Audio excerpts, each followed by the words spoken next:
Welcome to అందమైన జీవితం. నమస్తే కళ్యాణ్ గారు. నమస్తే జయ గారు. విషయం ఏంటంటే తండ్రి కొడుకుల సమస్య అండి. వేరే వారి ద్వారానే పెట్టారండి. ఆయన పేరు సాంబయ్య. చెప్పండి. భీమవరం నుంచి చేశారు డాక్టర్ గారు. ఓకే, మీరు ఓకే అంటే నేను కాల్ చేస్తాను. కాల్ చేయండి తప్పకుండా. సాంబయ్య గారికి కాల్ చేయండి.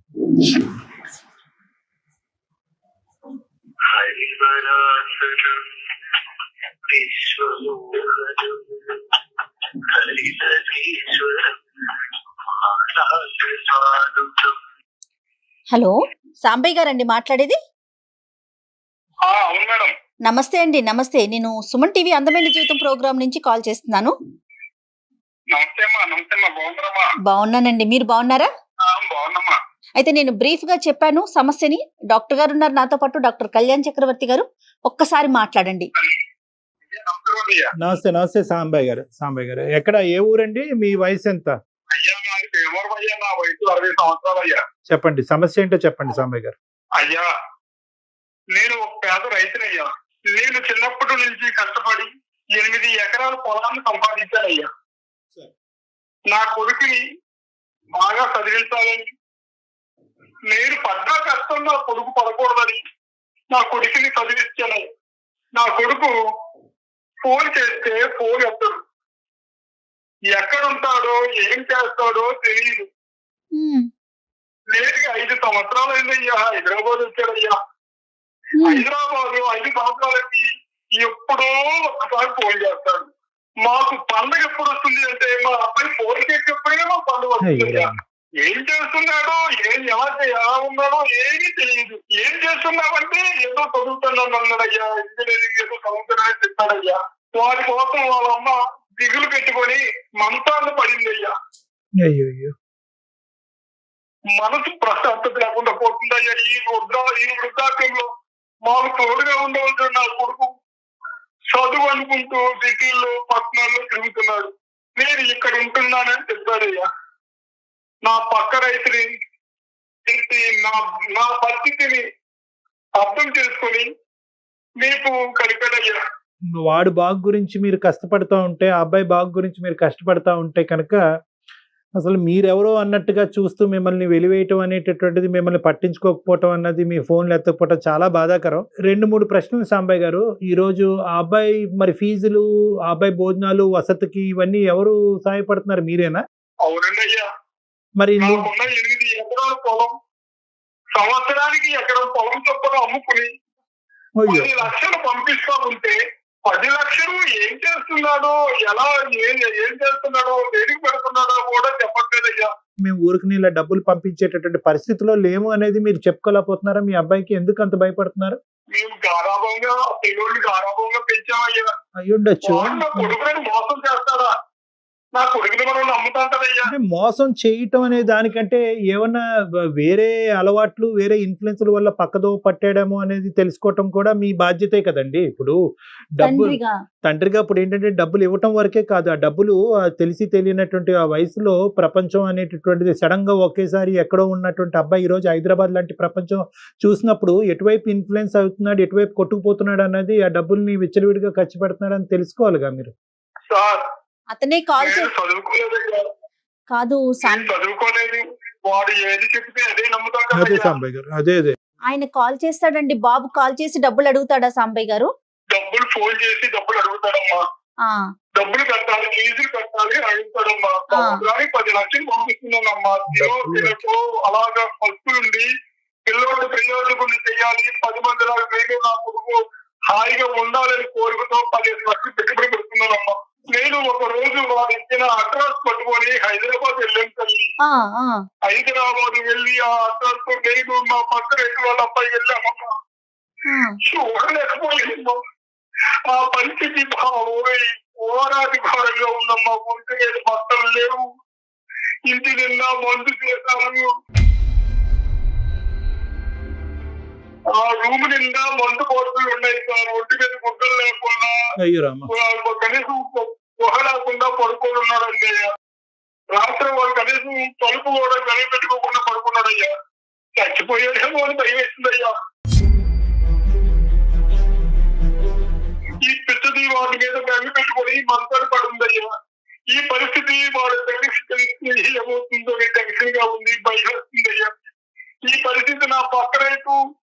ఊర్లో చెప్పేస్తే నేను భయపడి వాడి కాళ్ళు వేళ్ళు పెట్టుకుని బెదిరిపోతున్నానయ్యా. వాడు తెచ్చిన డబ్బులు ఏమో ఇలా జలసాలకి ఖర్చు పెట్టి ఇలా అయిపోయాయ్యా. ఏది పద్ధతులు అయ్యా, ఏది చదువులు అయ్యాయి. ఏంటిది ఈ పరిస్థితి ఏంటి, ఈ వాలకం ఏంటి అని నిలదీస్తే కనుక దానికి సమాధానం ఏం చెప్పాడండి మీ అబ్బాయి? అప్పటికైనా అడుగుంటారుగా మీరు అదంతా చూసిన తర్వాత. పట్టణాల్లో ఇలానే ఉంటాయి, మీరు పల్లెటూరు వాళ్ళు మీకు ఏం తెలుస్తాయని ప్రశ్నిస్తున్నాడు. మీకే క్లాస్ బెదిరిస్తున్నాడు, చచ్చిపోతానని బెదిరిస్తున్నాడు అయ్యా. ఒక్క గాని ఒక కొడుకు, వాడికి ఏమైనా అయితే మేము తట్టుకోలేమయ్యా. ఆ ముసలిది వాడి కోసమే తగ్గించిపోతుంది అయ్యా. అతనితో ఏమన్నా మాట్లాడొచ్చా సాంబయ్య గారు? మేము అవకాశం ఉందా? ఉందమ్మా. మీ పక్కన ఎవరైనా ఉంటే బాబుతో మాట్లాడించే ప్రయత్నం చేస్తారా? మా వంతుగా ఒక్కసారి డాక్టర్ గారు మాట్లాడతారు. అలాగేనమ్మా, అలాగేనయ్యా. ఒకసారి బాబు బాబు ఒకసారి రామ్మా. మా అబ్బాయి గారి ఫోన్ పెట్టనమ్మా, ఒకసారి రామ్మా. ఇస్తున్నానమ్మా. మాటలు రావట్లేదమ్మా, కళ్ళలో నీళ్ళు వచ్చేసింది. కళ్యాణ్ గారు, మీరు మాట్లాడే వ్యక్తి మీ కాల్ ని హోల్డ్ లో పెట్టారు. దయచేసి లైన్ లో వేచి ఉండండి. హలో. సరే నాన్న, డాక్టర్ గారు లైన్ లో ఉన్నారు, ఒకసారి ఫోన్ మాట్లాడమ్మా. డాక్టర్ గారు. సారీ నాన్న, నా పేరు డాక్టర్ కళ్యాణ్ చక్రవర్తి. నేను హైదరాబాద్ నుంచి మాట్లాడుతున్నా, సుమన్ టీవీ తరఫున.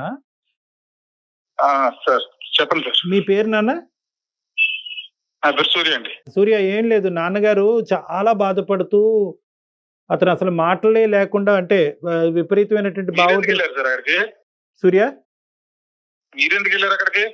లేదు సూర్య, అంటే మేమే కాల్ చేసాం నాన్నగారికి. ఏమండి, దేనికోసం? అంటే ఒక చిన్న ఇష్యూ గురించి, అంటే వేరే రకంగా భావించి మాకండి. పెద్ద ఆయన చాలా బాధపడుతున్నారు, లైన్ లో కూడా ఉన్నారు కదా. తెలుసు మేడం, ఆయన పెద్ద ఆయన తెలుసు మేడం. ఇష్యూ ఏంటి చెప్పండి. మీరు ఎందుకు వెళ్ళారు? మేము వెళ్ళటం కాదండి, మేమే కాల్ చేసాం. మన షో నుంచి అందమైన జీవితం అనే ఒక ప్రోగ్రామ్ నుంచి నాన్నగారికి కాల్ చేసామండి. మీరు చేశారా? మేమే కాల్ చేసాం. నాన్నగారు అక్కడే ఊర్లోనే ఉన్నారు. ఒకసారి మీతో మాట్లాడదాము అని చెప్పి కాల్ చేసాము. దేని గురించి అండి? సూర్య, నాన్నగారు ఏమంటున్నారంటే, అతను చాలా కష్టపడి ఒక నమ్మకంతో అల్లారు ముద్దుగా పెంచుకున్నటువంటి కొడుకు స్థిరపడాలి, మంచి దారిలో నడవాలి అని చెప్పి అతనికి ఉన్నటువంటి ఎకరం భూమి అమ్ముకుని డబ్బులు పంపించి మిమ్మల్ని చదవటానికి ప్రయత్నం చేస్తుంటే, మీరేంటంటే ఆ ఇంటి వైపు చూడకుండా, ఇల్లు గురించి పట్టించుకోకుండా వేరే అలవాట్లలో లేనివయ్యి పక్కదో పట్టి చదువుని నెగ్లెక్ట్ చేశారన్నది నాన్నగారి ఆలోచన. అది చెప్తున్నారు. అంటే దాని గురించి మీరేమంటారు? అమ్మ కూడా మీకోసం చూస్తా ఉందంట సూర్య. అమ్మ కూడా మంచాన పడింది అంటున్నారు. అయితే ఇప్పుడు ఏం చేయమంటారు? కాదు, ఏం చేయమంటారన్నది కాదు సూర్య. ఈరోజు నాన్నగారు అంటే అతను చెప్పేటటువంటి మాటలు వింటే మాకే చాలా బాధగా ఉంది. అంటే నాన్నగారు అబద్ధాలు ఆడుతున్నారో లేదంటే వాస్తవాలకి దూరంగా మాట్లాడుతున్నారని అయితే మాకైతే అనిపించట్లేదు. చెప్పండి సూర్య, మీ వర్జన్ ఒకసారి చెప్పండి సూర్య. కష్టపడి సంపాదించి నేను చదివించడం కోసం మీరు చేస్తుంటే చేసే పనుల గురించి డాక్టర్ బాబు గారికి ఏం చేశాను? నేను ఏం పనులు చేశాను? నువ్వేం కష్టపడి సంపాదించేసావు? ఉన్న ఎకరం దాని గురించి ఊరందరికీ చెప్తున్నావు నువ్వు. అర్థం చేసుకోవాలి. పని లేదు వాడికి, వాళ్ళు ఊరు విషయాలే కావాలి వాడికి. వాళ్ళు కొంపలో పనులు వాళ్ళు చూసుకోమని ప్రతి దానికి ఆడి చెప్పాడు ఫోన్ చేసి. కళ్ళ ముందు కొడుకు అలా అయిపోతుంటే ఏమైపోయానయ్యా బాబు? నేను ఇప్పుడు ఏమైపోయాను? నా కొడుకు అయిపోయాడు అన్నాను. నేనేమైపోయాను అనుకుంటున్నాను? నువ్వు చెప్పు. తాగుడు ఏంటి? ఏం చేయమంటావు ఇప్పుడు? నేను ఎక్కడున్నాను? విలేజ్ లో ఉన్నాను. నేను ఎక్కడున్నాను తెలుసు కదా నీకు. సిటీలో ఉన్నాను. ఈ సర్కిల్ ఎదగాలంటే బోల్డ్ ఉంటాయి, ఇవన్నీ నీకు చెప్పాలా? 100 ఎకరం సంపాదించి నా కోసం ఇంట్లో ఉన్నట్టుగా చెప్తున్నావు. అదేంటన్నా, నేను కష్టపడింది నీకోసమే కదా నాన్న. కష్టపడ్డావంటే ఎవరి కోసం కష్టపడి కన్నావు కదా నన్ను. కన్నప్పుడు ఖర్చు పెట్టాలా, అది నీ బాధ్యత. అదేదో నువ్వు దేశాన్ని ఉద్ధరించిన టూర్ అందరికీ చెప్తావు. అసలు నీకు ఫోన్ చేయొద్దని 100 సార్లు చెప్పాను నేను. ఎందుకు చేస్తున్నావు? నేను ఏ పనిలో ఉన్నాను, ఎక్కడ ఏం అక్కర్లేదు నీకు. మీ అమ్మ మొత్తమే పడుంది నాన్న, నిన్నే కలవరిస్తుంది నాన్న. ఇదిగో నాన్నగో, వయసు అయిన తర్వాత వస్తుంటాయి. మంచం మీద గడువు పెడితే రోడ్డు మీద పరిగెడతారేంటి? వయసు అయిన తర్వాత అలాగే ఉంటాయి. తల్లిదండ్రులతో మీరు అంత ర్యాష్ గా మాట్లాడటం, మీరు మాట్లాడే పద్ధతి వింటుంటేనే చాలా బాధ అనిపిస్తోంది సూర్య. లేదు మేడం, మీకు తెలియదు, ఆయన మీరు పడితే తెలుసుగా బాధ. ఏం బాధలు పెట్టారు మిమ్మల్ని వారు? ఒక కొడుకు గురించి ఒక తండ్రి పడేటటువంటి వేదనని మీకు హెరాస్మెంట్ గా, టార్చర్ గా అనిపిస్తుందా సూర్య? అంటే అతను మీ బాగ్ గురించి ఆలోచిస్తున్నాడు, అతని గురించి ఆలోచించట్లేదు, వాళ్ళ తల్లి మీ తల్లి గారి గురించి ఆలోచించట్లేదు, కేవలం నా కొడుకు డబ్బుల గురించి కూడా ఆలోచించట్లేదు. నా కొడుకు ఇలా అయిపోతున్నాడు సార్, వాడు కరెక్ట్ దోవలో వెళ్ళాడు. ఇప్పుడు అతను చూసినటువంటి సన్నివేశాలు తప్ప చెప్పండి? మీ ఒంటి మీద స్పృహ లేకుండా, బట్టలు లేకుండా పడి ఉంటాం అనేటటువంటి సన్నివేశం అబద్ధమా? డాక్టర్ గారు, వీకెండ్ లో ఇక్కడ ఎంజాయ్ చేయడం అంత కామన్, మీకు తెలుసు సిటీలో ఎలా ఉంటారు. సూర్య, ఇక్కడ మీరు ఓన్లీ వాదన గురించి కేవలం రెబెలియన్ గా మాట్లాడాలి, మా నాన్న నన్ను సంప్రదించకుండా బయట వాళ్ళకి మాకు చెప్పారు అనేటటువంటి ఉద్దేశంతో ఏం జరిగిపోయిందని సార్ మీతో మాట్లాడించడానికి? అలా కదండి. ఇప్పుడు గొడవ పడాలనేటటువంటి ఉద్దేశం, మీతో గొడవ పెట్టుకోవాలనేటటువంటి ఉద్దేశం మాకు కూడా లేదు. ఈ రోజు మేము మీతో మాట్లాడవలసినటువంటి అవసరం ఎందుకు వచ్చింది అంటే కనుక, కేవలం ఆ పెద్దవాళ్ళు వాళ్ళు పడేటటువంటి బాధను మాకు చెప్పుకున్నారు కాబట్టి వాళ్ళు పడేటటువంటి బాధను తీర్చడం గురించి మిమ్మల్ని ఒక ప్రశ్న అడుగుతున్నాం. ఒక చదువుకున్న వ్యక్తిగా, సిటీలో ఉంటున్న ఒక వ్యక్తిగా మీరు అర్థం చేసుకుంటారని మిమ్మల్ని లైన్ కలపమన్నామండి. అది కూడాను. సరే మేడం, చెప్పండి, మీరు ఏం చెప్తారు? అది కాదు సూర్య, బేసికలీ ఇక్కడ ఏంటంటే, మీరు చదువుకున్న వాళ్ళు, మేము ప్రొఫెషనల్స్. ఈ రోజు ఒక సానుకూలమైనటువంటి వాతావరణంలో మీ ఫాదర్ పడేటటువంటి బాధని అతనికి ఒక మీనింగ్ చెప్దాం. అతనికి ఒక ఎక్స్ప్లెనేషన్ అడుగుతున్నారు, మీ ఫాదర్ ఒక ఎక్స్ప్లెనేషన్ అడుగుతున్నారు. నా కొడుకు చెడిపోతున్నాడా, రైట్ పద్ధతిలో వెళ్తున్నాడా, తాగి అలవాట్లకి బానిస అయ్యాడా, లేదంటే ఆ దోవలో వెళ్ళట్లేదా, ఒక క్లారిటీ ఇవ్వండి.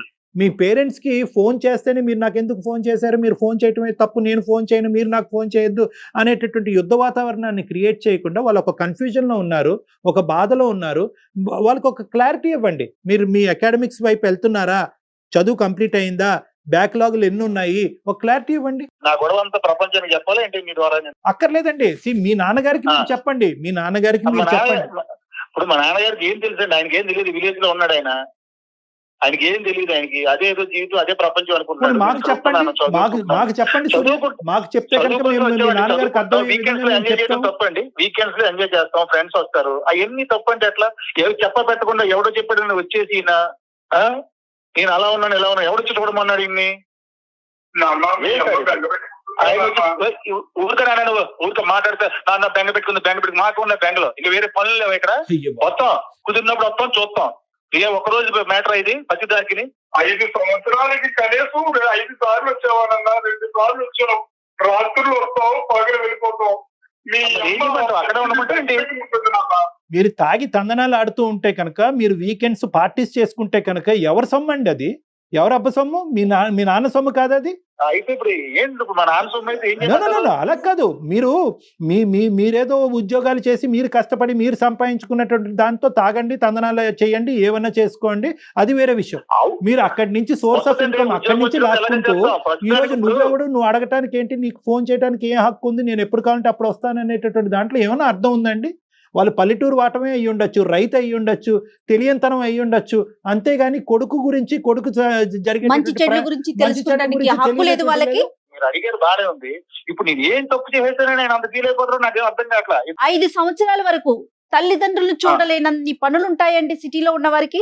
వెళ్ళానండి బాబు, నేను 2 సార్లు వెళ్ళాను. 2 సార్లు మీరు ఇప్పుడంటే మీరు ఫోన్ చేశారు, ఏదో కంపెనీ మునిగిపోయినట్టు ఫోన్ చేయటం, నేను పరిగెట్టుకు వెళ్తాం. అక్కడికి వెళ్ళేటప్పటికి ఇద్దరు మొహాలు ఇలా పెద్ద చేసేసుకుని ఏం చేయమంటారు? అక్కడే కొంపలు మునగక్కర్లేదండి. మీరు అక్కడ కొంపలు, తల్లిదండ్రులు చూడటానికి అక్కడ కొంపలు మునిగితేనే మీరు వెళ్ళక్కర్లేదు. మీరేం అమెరికాలో లేదు, ఆఫ్రికాలో లేరు, ఏదో దేశంలో లేరు, మీరు హైదరాబాద్ లో ఉన్నారు, వాళ్ళు పల్లెటూరులో ఉన్నారు. కేవలం తల్లిదండ్రులని చూడాలి, వాళ్ళ పరిస్థితులు ఎలా ఉన్నాయి అనేటటువంటి తెలుసుకోవాలి అనేటటువంటి తపన మీ లోపల ఉండాలండి. వాళ్ళు అడిగితేనో మీరు వెళ్ళి చూడవలసిన అవసరం లేదు. ఎక్కడికి వెళ్ళిపోతారండి? అక్కడే పుట్టారు, అక్కడే పెరిగారు. దానికి మళ్ళీ నేను వెళ్ళి చెక్ చేసేది నాకు చెప్పండి.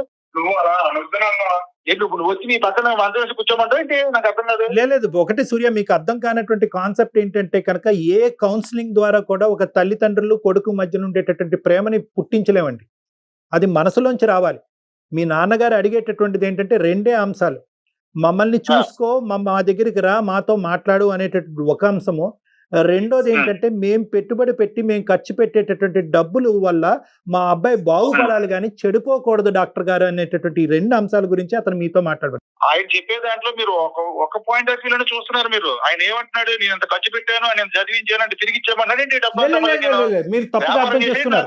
నో సూర్య, మీరు తప్పుగా అర్థం చేసుకున్నారు. డబ్బులు ఖర్చు అవుతున్నాయి, డబ్బులు పక్కదోవ పడుతున్నాయి అనేటటువంటి ఉద్దేశం కాదు. డబ్బులు తప్పుగా వాడుతూ మా అబ్బాయి పక్కదోవ పడుతున్నాడేమో అనేటటువంటి భయం. ఇక డబ్బులు యొక్క లెక్క అడగట్లేదండి మీ నాన్నగారు. డబ్బుల యొక్క లెక్క అడగట్లేదు. మీరు సరైనటువంటి మార్గంలో వెళ్తున్నారా లేదా, లేదంటే ఉండేటటువంటి డబ్బుల్ని వెచ్చలవిడిగా ఖర్చు పెడుతూ ఏమైనా తాగుడికి ఇలాంటి వాటికి బానిస అయ్యాడా అనేటటువంటి క్లారిటీ కన్ఫ్యూజన్ గురించి అడుగుతున్నారండి అతను. నేనే బానిస అయిపోలేదండి. నా సర్కిల్ ఉన్నారు, నా ఫ్రెండ్స్ ఉన్నారు. నేను ఆ సర్కిల్ లో తిరగాలంటే కొన్ని ఉన్నాయి, కొన్ని అలవాట్లు ఉంటాయి, అవి మెయింటైన్ చేయాలి. సిటీలో ఉన్నవాడికి తెలుస్తాయి, మీకు తెలియకపోవడం అని నాకు అర్థం కావట్లేదు. ఏ సిటీలో ఉన్నంత మాత్రాన అలవాట్లు ఫ్రెండ్షిప్లు మెయింటైన్ చేయవలసినటువంటి అవసరం లేదండి. చదువు అనేటటువంటిది ఫస్ట్ ఇంపార్టెంట్. చదువు కెరియర్ అనేటటువంటి ఫస్ట్ ఇంపార్టెంట్ అండి. వీకెండ్ లోని ఎన్ని చేసేది, రోజు అదే పనులే ఉండవండి. ఆయన వచ్చాడు ఆ రోజు అనుకోకుండానే, ఆడెవడో తీసుకొచ్చాడు మా ఊరు నుంచి, ఆడు కూడా వచ్చేది వచ్చేది చూసేసి ఇదైపోతాడు. వ్యవహారం అంతా అది కాదు సూర్య గారు. ఇలా అందరికి ఫోన్ చేసి సూర్యంతో చెప్తే బాగుపడిపోతారంటే ఇప్పుడు వాళ్ళు అడగాల, మీ బాగోగు గురించి తెలుసుకోవాలా, లేదంటే మీరు చచ్చిపోతారని భయపడాలా? మీకు ఆయన చెప్పేది ఏంటంటే ఇక్కడ పరిస్థితులు తెలుసు కదండి. ఇక్కడ సర్కిల్ వ్యవహారం ఉంటది, దాని తగ్గట్టుగా నేను కొన్ని నడుచుకోవాలి. అన్ని ఈయనకి చెప్పి ఈయన చెప్పినట్టు నడుచుకోలేదు. నేను మీరు ఏం చేయడానికి వచ్చారు సిటీకి? చదువుకోవడానికి వచ్చారండి. ఫ్రెండ్స్ ఉండాలండి. చదువు ఎంతవరకు ప్రయాణం జరిగిందండి? ఓకే, మీ సర్కిల్, మీ వీకెండ్ పార్టీలు, మీ స్నేహాలు, జల్సాలు ఓకే, అవి తప్పదు అని అంటున్నారు. ఆ సిటీలో అందరూ అనిపించాలంటున్నారు. మరి మేము కూడా సిటీలోనే ఉన్నాం, మేము కూడా చాలా మందిని చూస్తున్నాం. అవి ఏమీ లేకుండా హ్యాపీగా చదువుకుంటున్నారు. బ్యాక్లాగులు లేకుండా, ఏ ఫెయిలియర్స్ లేకుండా చదువు స్మూత్ గా నడుస్తుందా?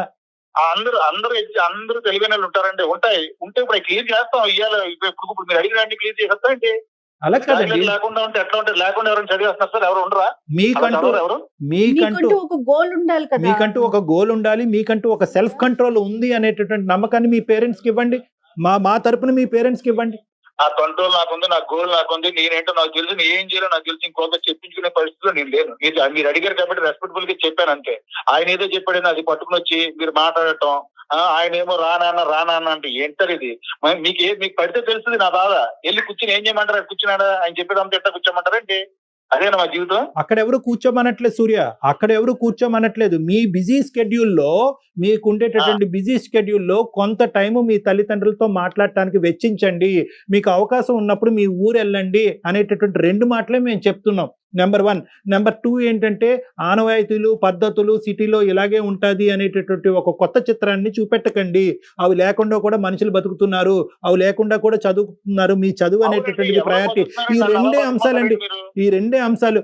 మీరు మాతో మాట్లాడవలసినటువంటి అవసరం లేదు అని మీకు అనిపించవచ్చు, కానీ ఈ రోజు ఏంటంటే ఆ పెద్ద ఆయన పడేటటువంటి బాధని అట్లీస్ట్ మా వర్జన్ ద్వారా మీకు చేకూర్చాలనేటటువంటి ప్రయత్నంలోనే సుమన్ టీవీ మీ ద్వారా బాధపడుతున్నారనే విషయాన్న మీకు చేరవేద్దాం అనుకుంటున్నాం. కానీ అసలు మీ మాట తీరు చూస్తా ఉంటుంటే చాలా బాధగా ఉంది సూర్య గారు. వితండవాదం అంటారండి, దానికి సమాధానం చెప్పలేరు ఎవరు కూడాను. ఈ సమాజంలో ప్రేమ అన్నది ఇంకా చచ్చిపోలేదండి. ఆ తల్లిదండ్రులు వాళ్ళ ప్రేమతో వాళ్ళు పడేటటువంటి ప్రేమని మీ దగ్గర నుంచి వాళ్ళు అడుక్కుంటున్నారు. ప్రేమ ఎక్కువైపోతే వాళ్ళ ప్రేమతో చావమనండి. ఎవరికి కావాలి? ఏంటి సూర్య మాట్లాడతారు సార్?